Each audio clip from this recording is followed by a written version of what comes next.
My wife said it over meatloaf. I need to find out if size really matters, Frank. You'll never know what I mean. Don't worry about it. Fork stopped halfway to my mouth. Kitchen clock ticked. Mashed potatoes getting cold on my plate. 40 years of marriage, and she said it like she was asking me to pass the salt. I looked at her face, the one I'd kissed 10,000 times, the one that used to smile when I came through the door. Nothing there now. Just that flat look, like I was a stranger at a bus stop. Linda, it's not personal, she said, cutting her meat.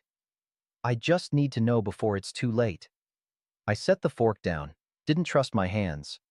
That was the first punch. I didn't know she'd been winding up for months. I spent that night in the garage, not because she asked me to leave, because I couldn't sit in that house anymore. Couldn't pretend to watch TV while she scrolled through her phone in the chair across from me. That new phone. The one she kept face down on every surface, took into the bathroom with her. The garage still smelled like it always had. Motor oil, sawdust, old coffee from the thermos I never quite washed all the way. My workbench sat under the window, tools hanging on pegboard like they'd hung for 30 years. Socket wrench sets, screwdrivers worn smooth from use, everything in its place. I'd rebuilt the truck engine 3 times over 4 decades, knew every bolt, every gasket, figured I knew my marriage the same way. Turned out, I didn't know a damn thing. Morning came through the window cold and gray. I heard Linda's car start, back out of the driveway. She didn't knock on the garage door. Didn't check if I was alive or dead. I made coffee on the hot plate I kept out there, drank it black from the chipped mug Sarah gave me for Father's Day in 1994. World's Best Dad printed on the side, half worn off from washing. The coffee was bitter. I drank it anyway. Church that Sunday, Linda sat in our usual pew. I parked 3 rows back. Pastor Williams preached about forgiveness, about bearing one another's burdens. Linda nodded along, hands folded in her lap like she was listening to a recipe for pot roast. After the service, Dottie Martin caught my arm in the parking lot. She was maybe 60, worked the diner on Main Street for as long as I could remember. "Frank, honey." Her voice dropped low. "You doing okay?" "Fine," I said. "Why wouldn't I be?" She squeezed my arm, looked at me the way you look at a dog that's been hit by a car but doesn't know it yet. "Just checking. You need anything? You come by the diner. Coffee's always hot." I nodded, walked to my truck before she could say more. That's the thing about small towns. Everybody knows your business before you do. Monday morning, I fixed the screen door that had been squeaking for a month. Linda hated that squeak. Said it set her teeth on edge every time someone came through. I took the door off the hinges, oiled the springs, tightened the screws, hung it back up and tested it. Smooth, silent, perfect. Linda came home that afternoon with grocery bags, walked right through that door without a word, didn't notice it didn't squeak anymore. I was standing in the kitchen when she unpacked. New perfume hit me from 6 feet away, something floral and young, not the powder soft scent she'd worn since the 80s. "Thought I'd try something different," she said, not looking at me. "Smells nice." "Thanks." She put milk in the fridge, bread on the counter. "I'm going to yoga tonight. Don't wait up." "You don't do yoga." "I do now." She left at 7, came back at 11:30, skin flushed, hair damp from a shower that wasn't ours. I was still awake, sitting in the dark living room, didn't turn on the light when she walked in. "Frank, Jesus, you scared me. Where were you?" "I told you." "Yoga. For 4.5 hours. She sighed, that particular sigh that meant I was being difficult, being unreasonable, being exactly what was wrong with us. We went for smoothies after. A group of us. I'm making friends, Frank. Trying to have a life. You have a life. Do I? She dropped her purse on the table. Really think about that. She walked past me, down the hall to the bedroom. Door closed. Lock clicked. I sat there in the dark until my back hurt, until the neighbor's dog stopped barking, until the house settled into that deep silence that comes around 3 in the morning. The anniversary photo on the mantel was turned face down. I hadn't noticed when it happened. Could have been that day. Could have been weeks ago. I left it that way. Tuesday, I went to my woodworking club at the community center. 8 of us old guys who liked the smell of fresh-cut pine, who still knew how to use a hand plane instead of letting a machine do it. Eddie Carmichael was building a jewelry box for his granddaughter. Roy Hendricks, lived next door to me, was working on a rocking chair, same pattern his father used. "You're quiet today," Roy said, not looking up from his sanding. "Just thinking." Thinking's dangerous at our age. He blew sawdust off the chair arm. Starts to hurt after a while. I almost told him. Almost said, "My wife's sleeping with someone else and I don't know what to do about it." Instead I said, "Yeah, probably right." Roy nodded like he understood anyway. That's the thing about men like us. We don't talk much, don't need to. But I saw him watching me the rest of the afternoon, and I wondered what he saw that I couldn't. 2 weeks later, Linda said she wanted marriage counseling. I grabbed onto that, like a drowning man grabs a rope. "Yes," I said, too fast, too eager. "Yes, let's do that." She found the counselor, some woman named Dr. Pierce with an office in a converted house on Elm Street. Floral couch, tissue box on every surface, one of those sound machines playing fake ocean waves. Dr. Pierce was maybe 50, glasses on a chain, the kind of smile that was supposed to make you feel safe. "Tell me what brings you both here," she said, pen ready over her notepad. Linda went first, talked about feeling invisible, about how I never asked about her day, about how our marriage had become just going through the motions. Her voice got soft, almost tearful. "Frank's always been so patient, so steady," she said, reaching across the couch to touch my hand. "That's why I married him. But I need to figure out if steady is what I need at this stage of life." Dr. Pierce wrote something down, frowned for just a second, then smoothed it away. "Frank, your perspective?" What was I supposed to say? That my wife announced she was testing other men like she was comparison shopping for a lawnmower? "I love her," I said. "Want to make it work." Linda squeezed my hand. "See?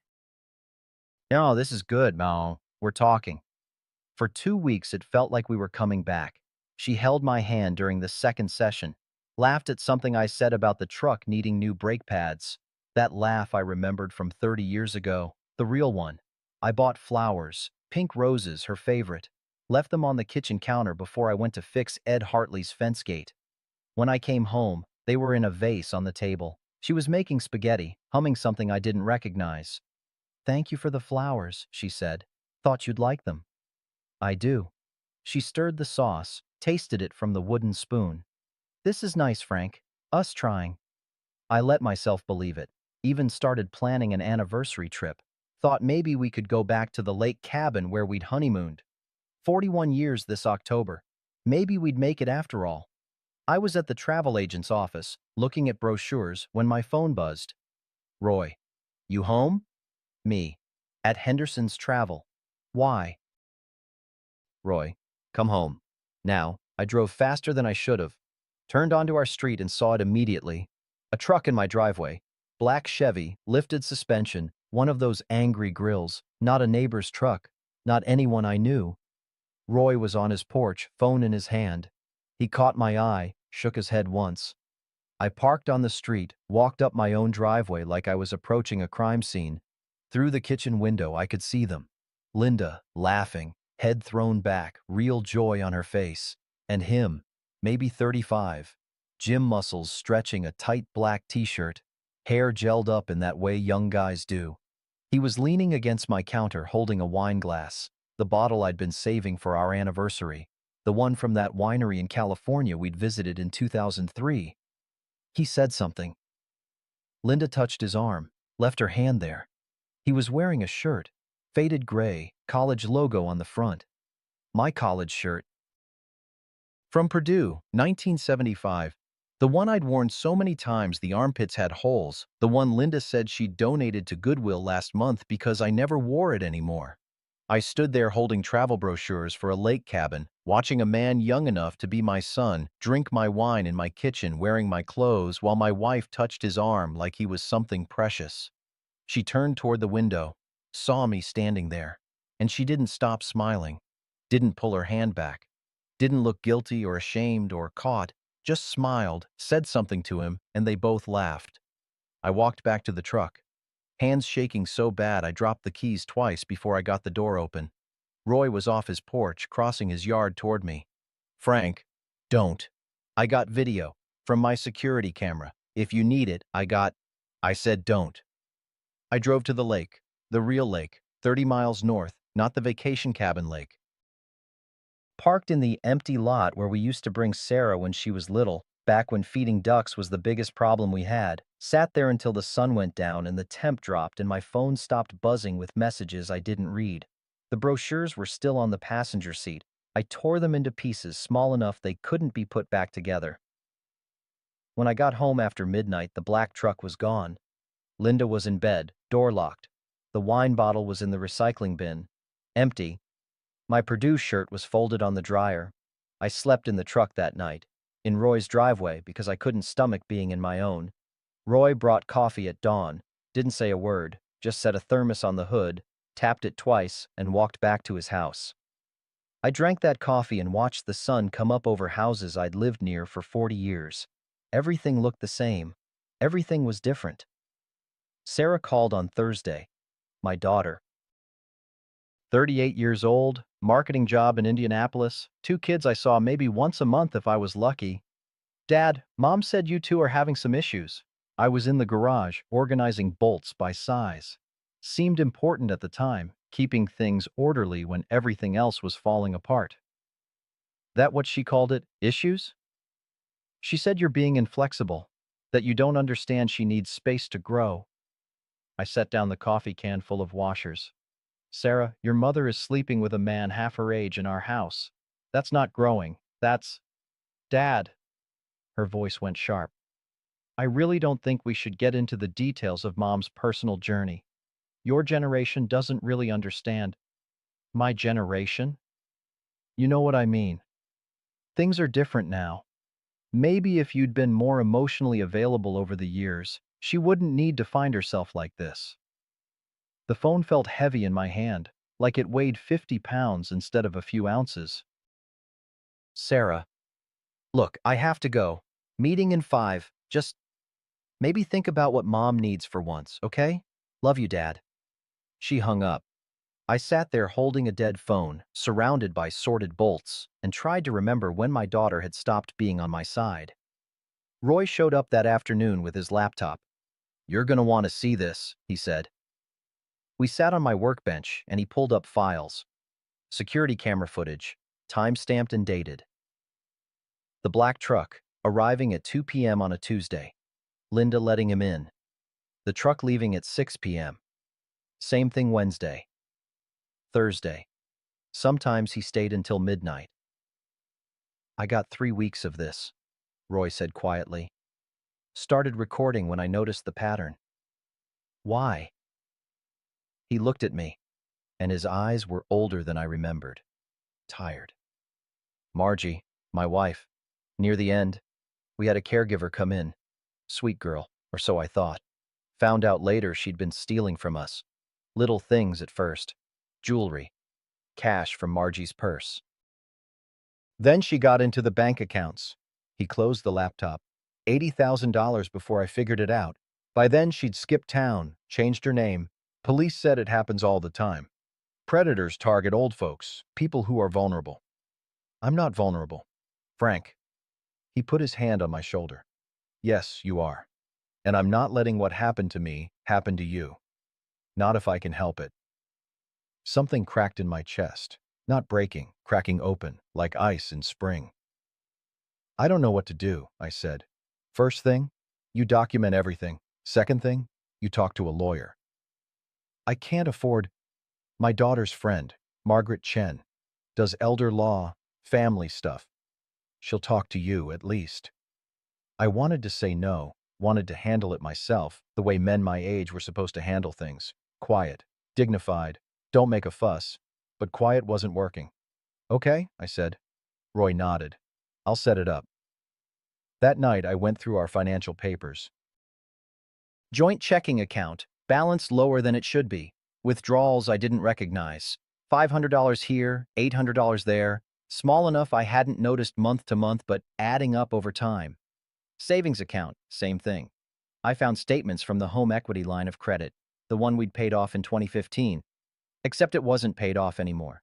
Someone had opened it back up, taken out $40,000 over the past 6 months. My signature was on the application, but I'd never signed it.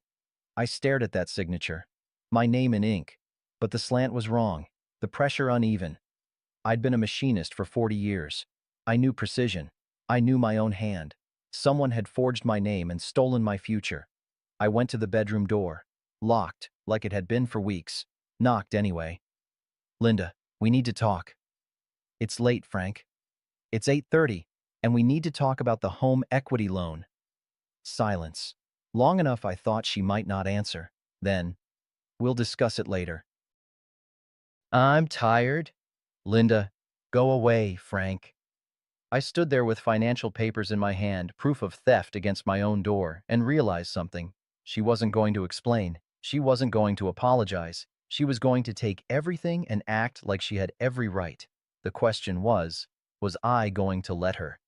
Margaret Chen's office was in a strip mall between a nail salon and a tax preparation place. Not fancy. The kind of practical that said she worked for regular people, not country club types. She was maybe 55, sharp eyes behind practical glasses, handshake firm enough to mean business. Roy told me you're having some trouble, she said, gesturing to a chair across from her desk. I showed her the statements, the forged signature, the withdrawals, told her about the black truck, the wine, the man wearing my shirt. She listened without interrupting, making notes on a yellow legal pad. When I finished, she sat back and looked at me for a long moment. Mr. Morrison, Frank, I'm going to be straight with you. What you're describing is elder financial abuse. It's more common than people think, and it's prosecutable. Elder abuse? The words tasted wrong. I'm 68, not 90. Doesn't matter. The law defines it as exploitation of anyone over 65. And this? She tapped the forged signature. This is fraud, clear as day. Something loosened in my chest. Someone believed me. Someone with letters after her name and law books on her shelves believed me. What do I do? First, we document everything. Bank statements, credit reports, any communications. Roy's security footage is gold. That establishes timeline and pattern. Second, we get you protected. Freeze joint accounts, change passwords, secure any assets in your name only. She opened a drawer, pulled out forms. Third, we consider your options. You can file for divorce with a fraud claim. You can press criminal charges, or both. I just want my money back. I want my house secure. We can do that. She pushed the forms across the desk. But Frank, I need you to understand something. This is going to get ugly. Your wife will fight back. They always do. And if there's a boyfriend in the picture, especially a younger one, he's likely done this before. Before? I've seen it. Men who target older women in stable marriages, love bomb them, isolate them from family, convince them to drain accounts. It's a pattern. My hands tightened on the chair arms. You think that's what's happening? I think it's worth investigating. She made another note. Give me a week. I'll run backgrounds, check court records. If he's done this before, there'll be a trail. I went home that afternoon feeling something almost like hope. The house was empty. Linda's car gone. No note about where. I changed the password on our internet banking, changed my email password, started making copies of every financial document I could find. That's when I found the pension paperwork, my retirement pension from the Machinists' Union, the one I'd paid into for 43 years, the one that would keep us comfortable until we died. Someone had changed the beneficiary. It used to be split. Linda got half, Sarah got half if something happened to me. Now it was 100% Linda. And the form was dated 2 months ago. My signature again. Wrong slant. Wrong pressure. I sat at the kitchen table with that form, and something happened that hadn't happened since my father's funeral in 1989.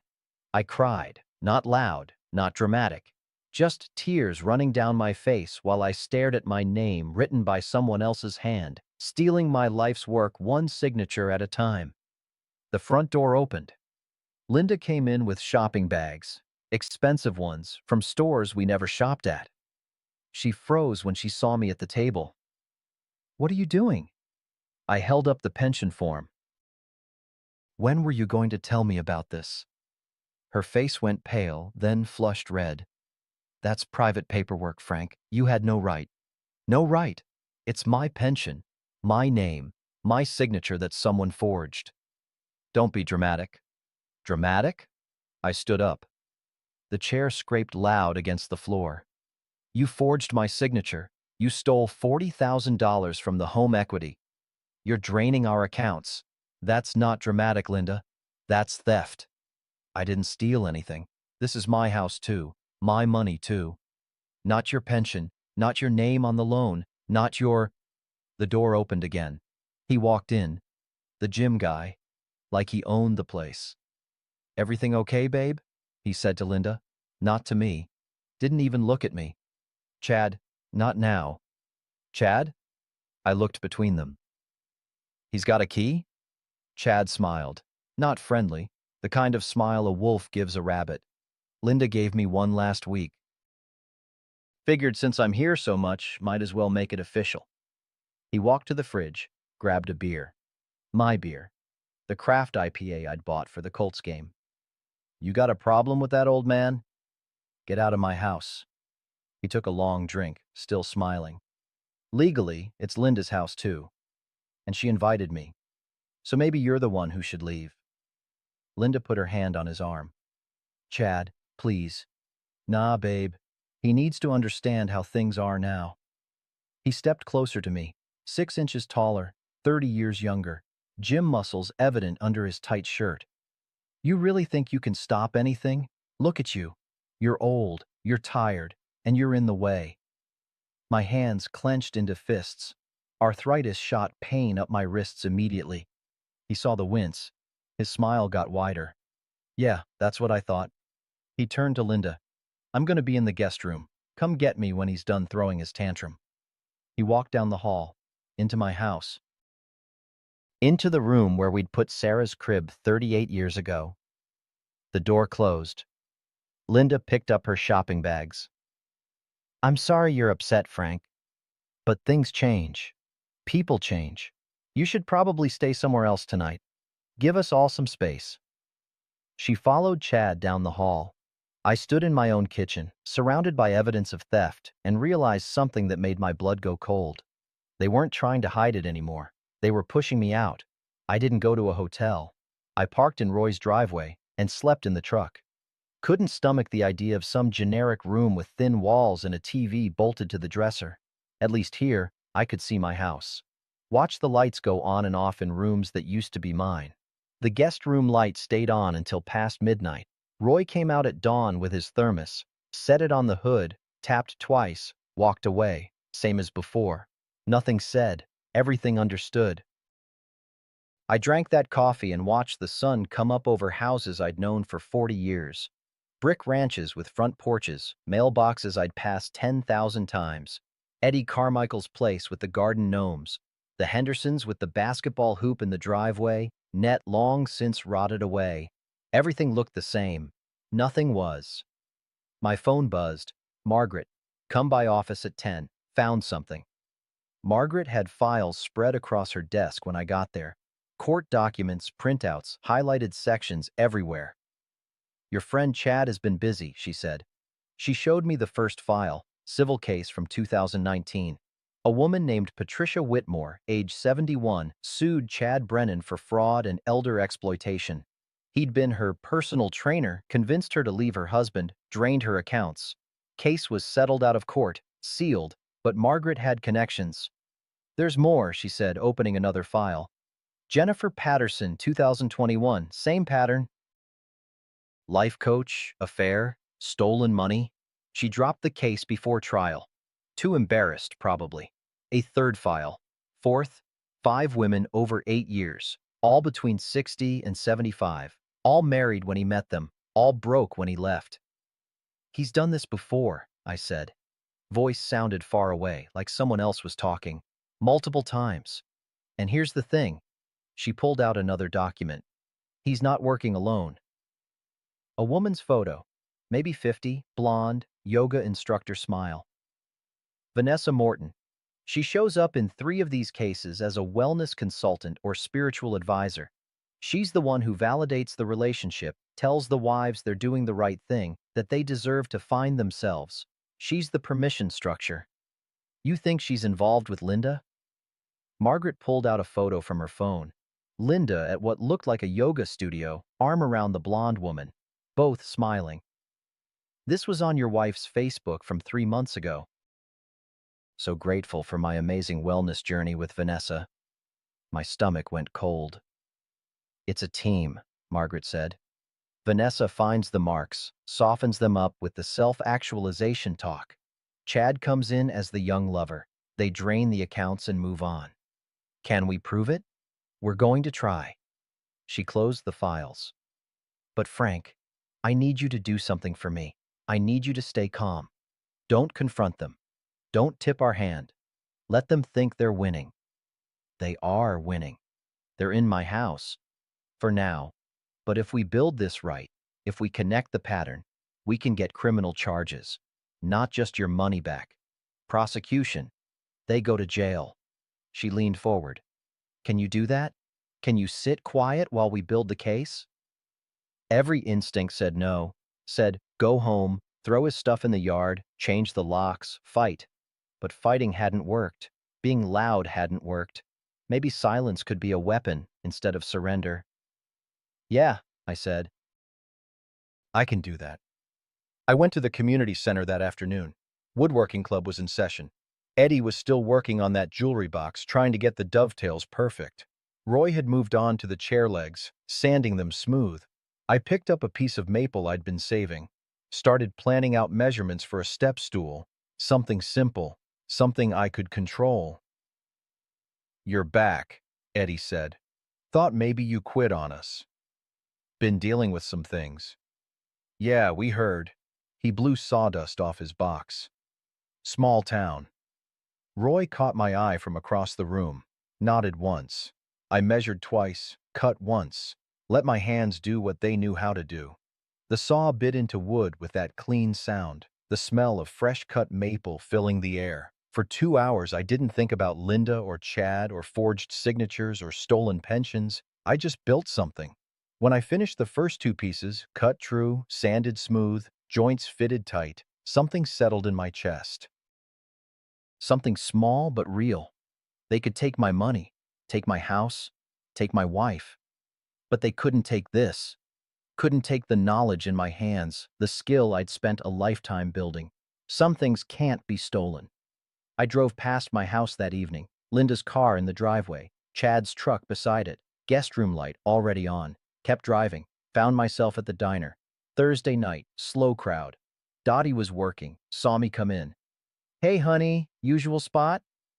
I slid into the booth by the window. Same booth where Linda and I used to eat breakfast every Saturday for 20 years. Coffee, I said, and maybe a piece of that apple pie.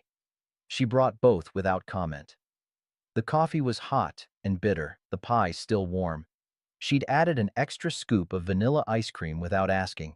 On the house, she said when I pulled out my wallet. Dottie, Frank Morrison, you've been coming here since before I started working. You think I don't know when a man needs pie and needs it free? She patted my shoulder. Besides, whole town's on your side. We take care of our own. She walked away before I could argue. I ate that pie slow, let the vanilla ice cream melt into the apples and cinnamon. Watched cars pass on Main Street. Watched people I'd known for decades walk by the window. Small town meant everyone knew your business. But it also meant you weren't invisible. The coffee was good. The pie was better. And for the first time in weeks, sitting in that booth alone, I didn't feel quite so lost. Margaret called on Monday morning. We need to meet. Something's happened. Her office felt smaller this time, walls closing in. She had new papers spread out, and her face was tight. They're moving faster than I thought, she said. Your wife filed for divorce Friday afternoon. The words hit like a fist to the gut. She what? Divorce petition. She's claiming irreconcilable differences, asking for half of everything, house, pension, savings, your truck, and she's got a lawyer. Good one. Expensive. How's she paying for an expensive lawyer? Margaret's mouth went thin. With your home equity money, I'd guess. She pushed the papers toward me. Legal language I couldn't follow, but I saw my name, saw the list of assets, saw Linda's signature at the bottom. There's more, Margaret said. She's filed a restraining order petition. Claims you've been threatening, that she's afraid of you. That's a lie. I know. But Frank, this is a tactic. If she gets the restraining order, you can't go near the house. Can't access your own property. It gives them free rein to clean the place out before you can stop them. My hands shook. I pressed them flat against the desk. When's the hearing? Thursday. 3 days. She leaned forward. We're going to fight it. I've got Roy's security footage showing no threats, no violence. We've got your clean record. But I need you to be prepared. She's going to say things, ugly things. About you, about your marriage, about your character. Let her. Frank, I said let her. I looked up, met her eyes. I know who I am. 43 years in a machine shop, never missed a day, raised a daughter, paid my taxes, fixed my neighbor's fences for free. I know who I am. Margaret nodded slowly. Okay, then we fight. The hearing was in a courthouse that smelled like floor polish and old paper. Linda was there with her lawyer, some guy in a suit worth more than my truck, hair slicked back like he was in a toothpaste commercial. Chad sat behind them in the gallery, arms crossed, smirking. I sat with Margaret. Roy was 3 rows back, quiet support. The judge was a woman, maybe 60, reading glasses perched on her nose. She looked tired, like she'd seen this exact case 1,000 times. Linda's lawyer went first.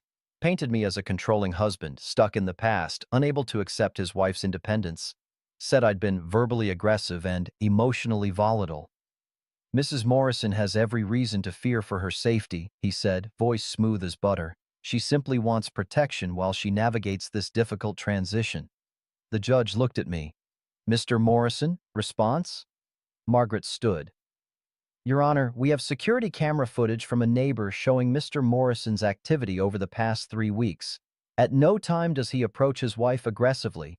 In fact, the footage shows him leaving the property voluntarily, sleeping in his vehicle to avoid confrontation. She played clips on the courtroom screen. Me walking to my truck, sitting in Roy's driveway, leaving when Chad's truck arrived. This is not a man making threats, Margaret said. This is a man avoiding conflict while his home is being systematically looted. Linda's lawyer objected. Your Honor, my client's financial decisions are not the issue here. Actually, they are, Margaret said. She held up the forged pension documents. Because Mrs. Morrison didn't just make financial decisions, she forged her husband's signature on multiple legal documents. That's fraud. The judge took the documents, studied them. Linda's face went pale. Your Honor, her lawyer stammered, we weren't aware of any forgery allegations. I'm sure you weren't, the judge said, voice dry. She looked at Linda over her glasses. Mrs. Morrison, did you sign these documents in your husband's name? Linda glanced at her lawyer. At Chad. Back to the judge. We needed the money. The house needed repairs. Frank was being stubborn about it, so That's a yes, then. The judge set the papers down. Restraining order denied. Furthermore, I'm ordering a freeze on all joint accounts pending a full financial audit. And Mrs. Morrison, I suggest you get a criminal defense attorney. You're going to need one. She banged the gavel. Linda's lawyer was already packing his briefcase, face red. Chad stood up fast, pushed through the courtroom doors without looking back. Linda sat there, hands in her lap, staring at nothing. For just a second, one brief second, I felt sorry for her. Then I remembered the wine bottle, the shirt. My name forged on papers meant to steal my future. The pity died fast. Outside the courthouse, Roy clapped my shoulder. That went well, he said. It's not over. No, but you won a round. He glanced back at the courthouse doors. That boy left in a hurry. Rats jump ship when it starts sinking. Margaret joined us, briefcase in hand. The judge ordered the audit. That means a forensic accountant will go through everything, every withdrawal, every transfer, every signature. If there's more fraud, we'll find it. How long? Month, maybe 2. But Frank? She smiled, tired but real. You can go home. It's still your house. She can't kick you out now. Home. The word felt strange, like trying on a coat that used to fit but didn't anymore. Yeah, I said. Okay. But when I pulled into the driveway that evening, Linda's car was gone. The house was dark. The door was locked. Not with my key, but with a different lock. One I didn't have a key for. She'd changed the locks before the judge's order could stop her. I called Margaret. They changed the locks. She swore, actually swore. I'll file an emergency motion tomorrow. Get the police to escort you in. But tonight, yeah, I know. I hung up. Sat in the truck in my own driveway, staring at my own front door. Roy's porch light came on. He waved me over. I grabbed my thermos and walked across the yard. Some battles you win in court. Some you win by having a neighbor who leaves the spare room made up, no questions asked. I stayed in Roy's spare room for 6 days. Clean sheets, empty dresser, window that looked out over my own house. Roy didn't hover, didn't ask questions. Just made extra coffee in the mornings and left the newspaper on the kitchen table. 6th morning, Margaret called. Police escort is approved for today at 2. You can get back in, change the locks back, establish residence. She can't stop you. She there now? Her car's been gone since yesterday afternoon. Neighbors say they haven't seen her. Something felt wrong about that, but I couldn't name it. 2 o'clock, a patrol car pulled up. Officer Mendez, maybe 30, looked bored with domestic disputes. This your residence, sir? 40 years worth.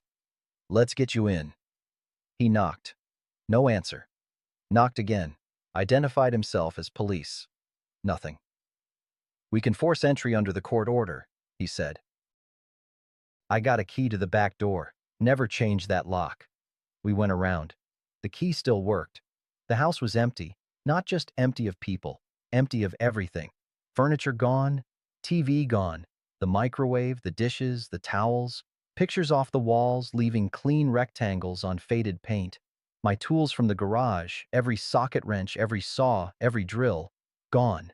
Even the anniversary photo from the mantel, not just turned face down, gone entirely.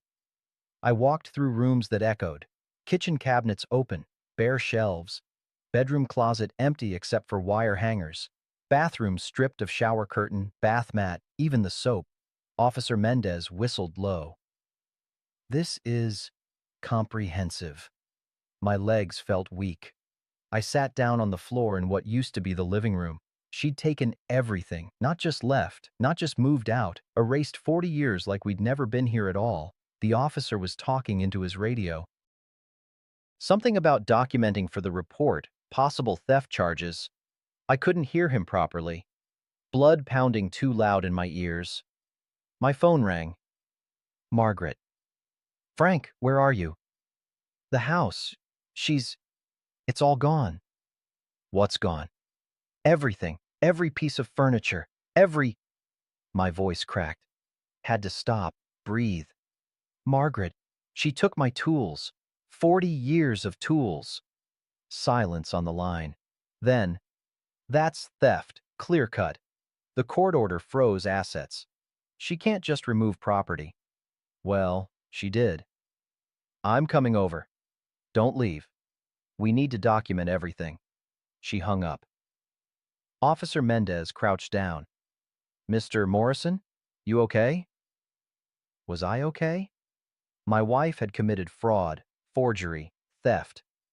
Had invited her lover into our home while I slept in my truck. Had tried to get a restraining order with lies, and now she'd stripped the house bare and vanished. Was I okay? No, I said. I'm not okay.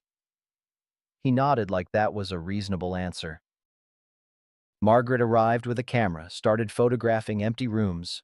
Roy came over, face grim. They loaded a moving truck yesterday, he said. 3 guys, took 6 hours. I got it on video. You didn't call?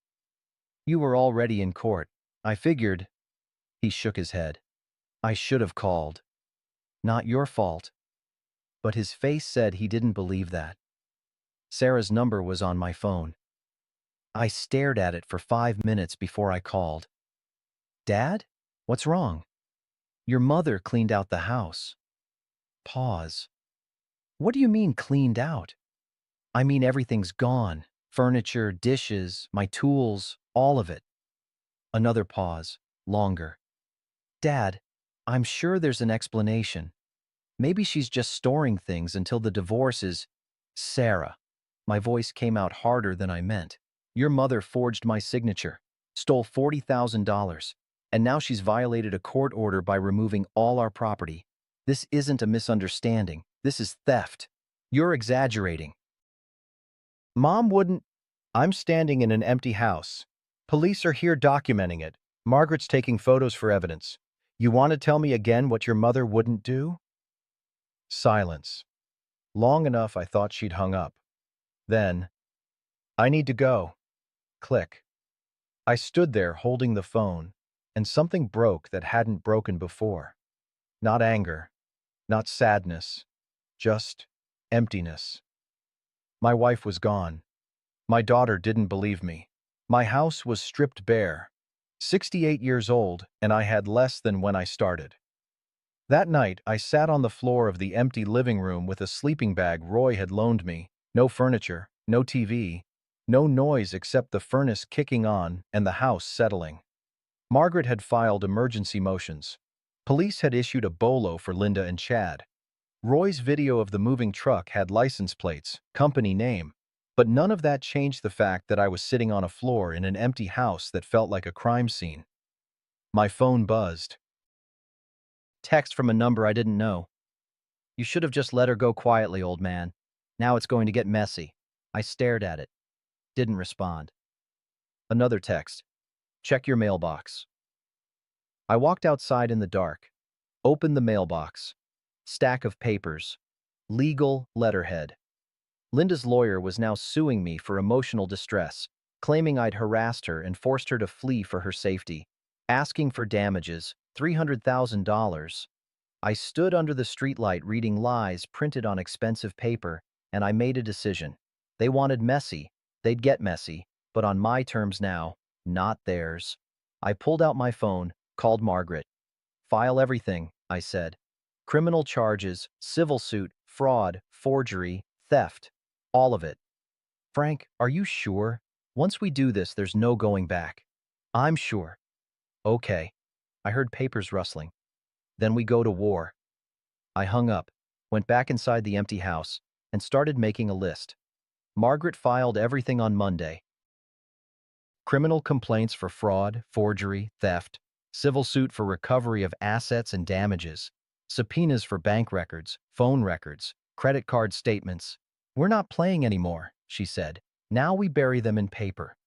By Wednesday, Linda's lawyer had withdrawn from the case. Too much liability representing someone facing criminal charges.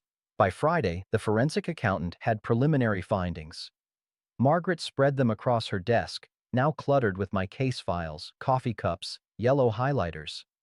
It's worse than we thought, she said. Or better, depending on how you look at it. She showed me the trail.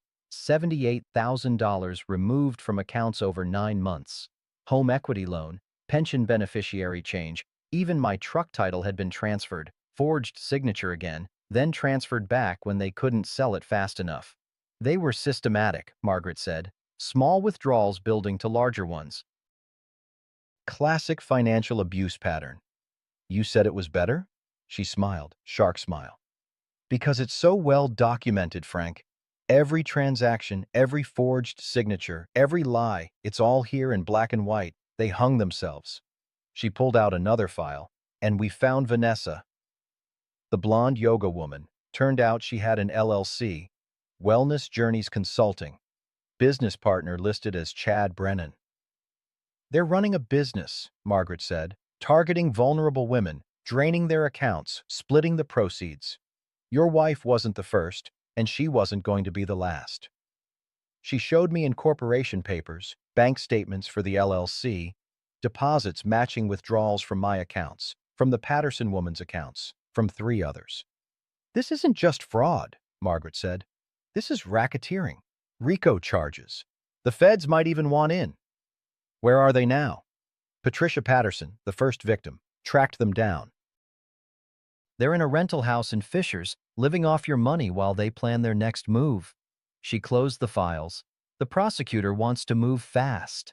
Hearing is set for next Thursday. Grand jury for the criminal charges. Frank, we're going to get them. Tuesday night, Sarah showed up at the house. I was sitting on the floor eating Chinese takeout from the carton. No furniture yet, no dishes. Roy had loaned me a camping chair, but I was too tired to set it up. She knocked, then used her key, stood in the empty living room staring. Dad? Sarah.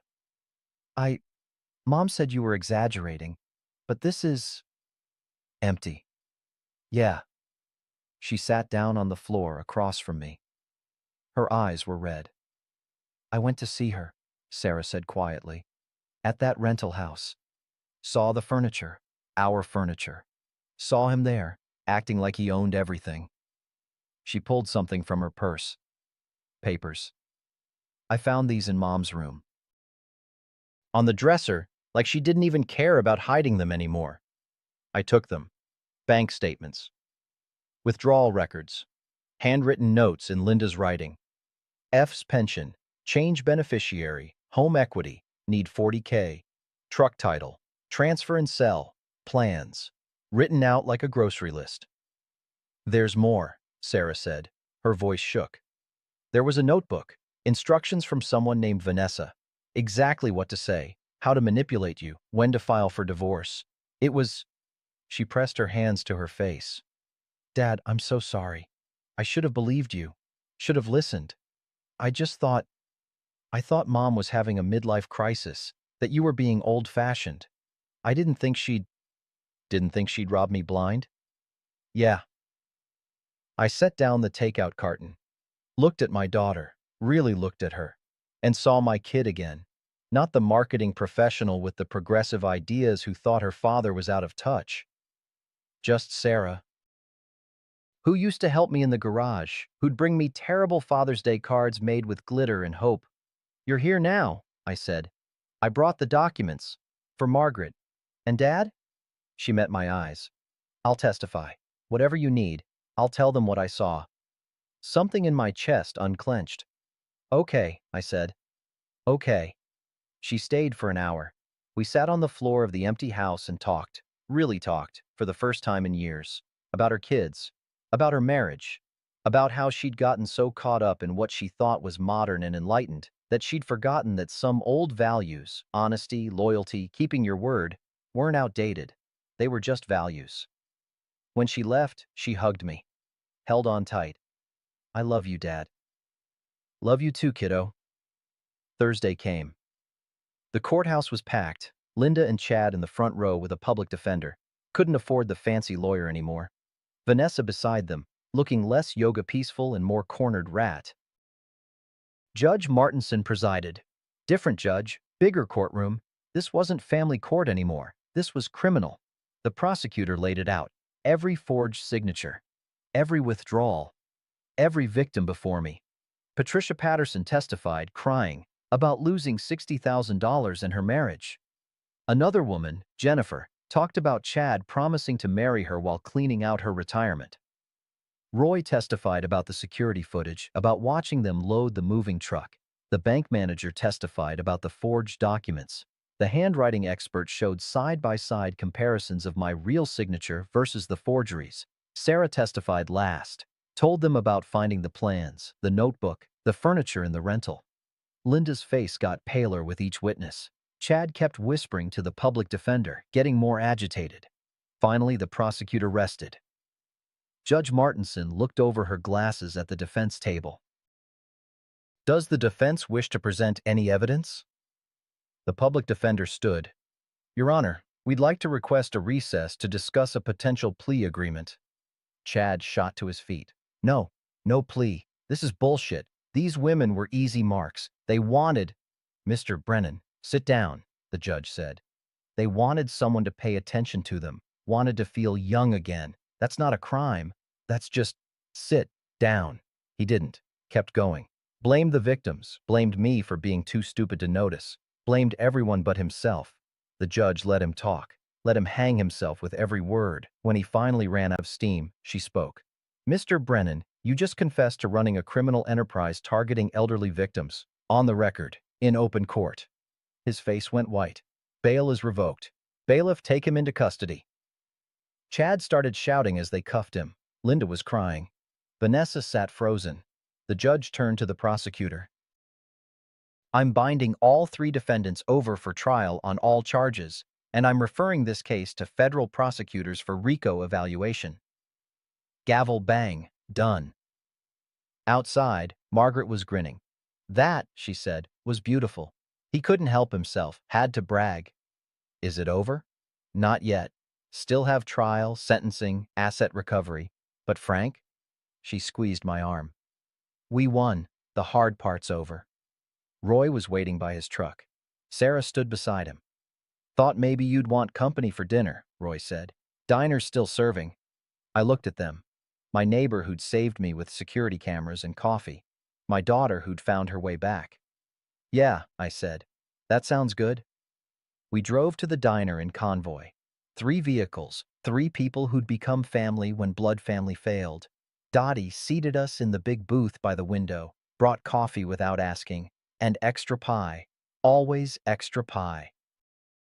6 months later, I stood in my living room with a screwdriver and a picture frame. The room had furniture again. Not the old stuff. That was evidence. Locked in a police warehouse somewhere. New stuff. Well, new to me. Estate sale finds. Goodwill scores. A decent couch. Roy helped me load into his truck. It didn't match. The couch was blue plaid. The coffee table was oak.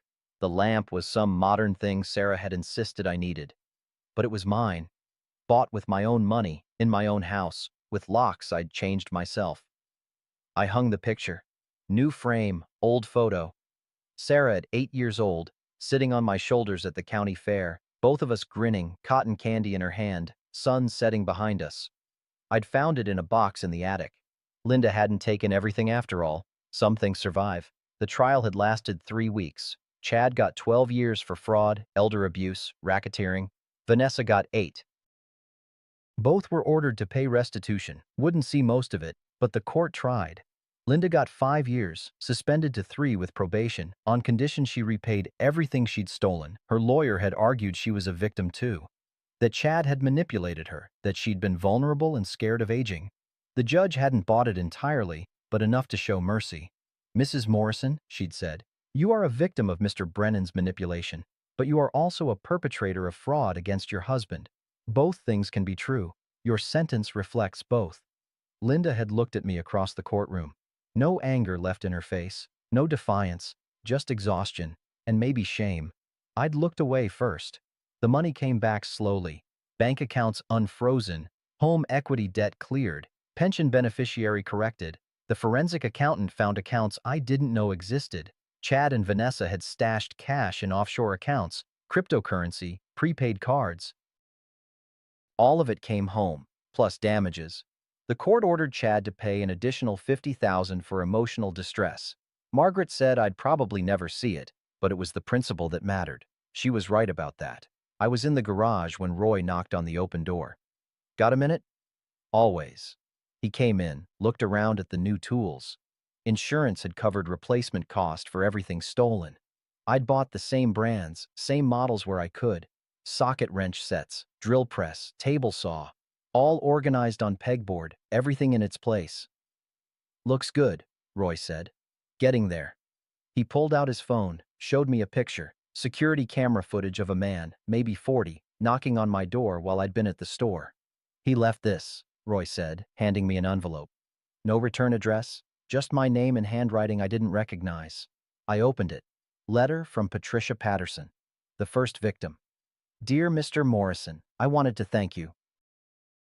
When I dropped my case against Chad Brennan, I thought I was protecting myself from embarrassment.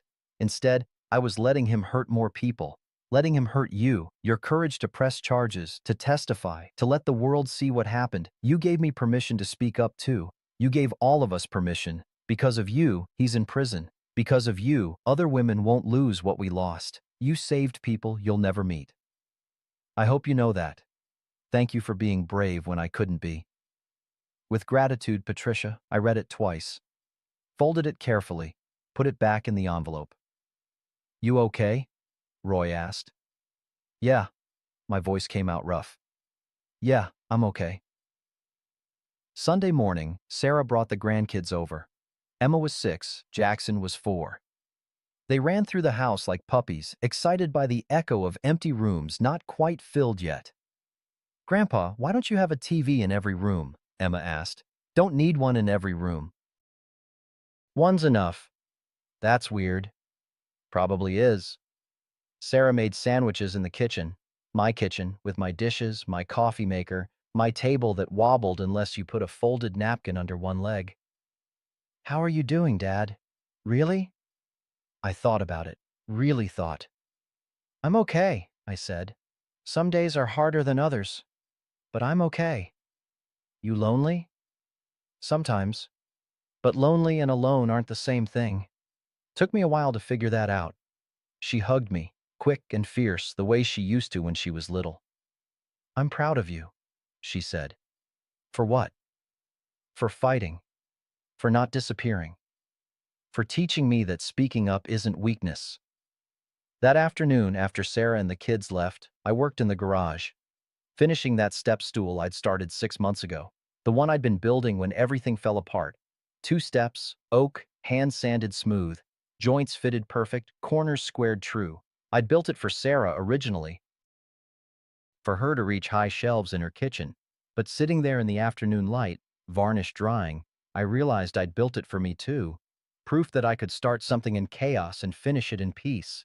That broken things could be made whole, even if they looked different than before. Evening came soft and cool. I sat on the front porch, new rocking chair, $20 at an estate sale, with coffee in my chipped mug. Roy was on his porch too. We waved. Didn't need to talk. Dottie's car drove past. She honked. I waved. Eddie Carmichael walked his dog, stopped to chat about the Colts' sorry season. Normal. Simple. Mine. Down the street, church bells rang for evening service. I didn't go. Hadn't been back since Linda left, but I listened to them ring, counted all 7 chimes. 40 years of marriage, gone. 5 years she'd be on probation, rebuilding her own life somewhere. 68 years old, starting a chapter I'd never expected to write. But here's what I'd learned, sitting in an empty house, sleeping in my truck, fighting in courtrooms. Silence isn't surrender. Speaking up isn't weakness. And sometimes the family you need isn't the one you were born into. It's the one that shows up with coffee and security footage and belief when you've got nothing left. I drank my coffee as the sun set. The house behind me wasn't empty anymore. And neither was I. Tomorrow I'd finish the step stool. Next week, Roy and I had plans to build a bookshelf. Sarah was coming for dinner on Sunday. Life kept moving. And so did I. They say time heals all wounds. I don't know if that's true. Some wounds leave scars. Some aches settle into your bones and stay there, dull reminders of what was and what'll never be again. But scars mean you survived, and aches mean you're still here to feel them. I learned something in those months between the meatloaf dinner and the empty house and the courtroom and the new furniture that doesn't quite match. I learned that dignity isn't staying quiet when you're being robbed. It's speaking up, even when your voice shakes. I learned that being old doesn't mean being used up. 68 isn't dead. It's just experienced. I learned that the people who matter, the Roy Hendrickses and Margaret Chens and Dottie Martins, and yes, even the Sarah Morrisons who find their way back, those people show up, not with big speeches or dramatic gestures, with coffee thermoses and legal files and extra pie and "I'm proud of you, Dad," with the small kindnesses that rebuild what cruelty tried to destroy. 40 years is a long time to be married, long time to build a life with someone, to trust someone, to believe in someone. But however many years I got left, 10, 20, maybe 30 if I'm stubborn enough, those years are mine too. And I get to choose what I build with them. This morning, I finished that step stool, gave it 3 coats of varnish, let it dry in the sun. It's beautiful, honest work, honestly done. Sarah's coming to pick it up this afternoon. Roy and I are starting that bookshelf tomorrow. And me? I'm sitting on my porch, drinking coffee from a chipped mug, watching the sun come up over a town that saw me broken and helped me stand back up. Some battles you win in court, some you win by refusing to disappear. Both count, both matter, and I'm still here.